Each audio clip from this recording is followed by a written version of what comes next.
A ship full of cats. What could be dumber? Except the islands were in the middle of a rat infestation, and the cats sold at a premium as pest control.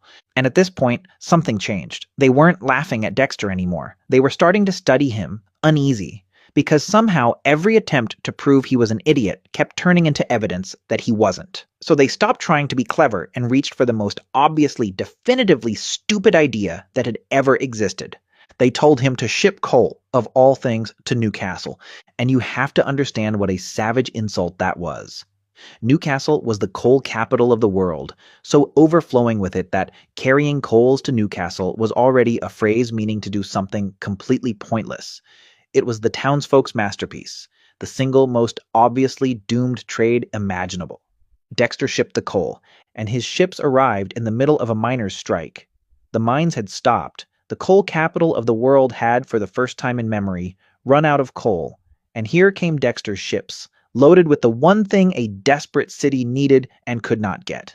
As the story goes, he sold it all at a massive premium, and sailed home with a barrel and a half of silver. He had turned the very definition of a pointless act into one of the most profitable trades of his life. Sit with the full weight of that pattern for a second. Every single time, the currency, the pans, the mittens, the cats, the coal, the worst idea in the world made him richer. The men who set out to ruin him had spent years handing him one fortune after another. One was heard to say the man could fall into a pit of manure and come up smelling of roses. So now we arrive at the question this whole video has been building to, the one people have never really been able to settle. Was Timothy Dexter a fool? The case that he was is strong, and it's not just the trade.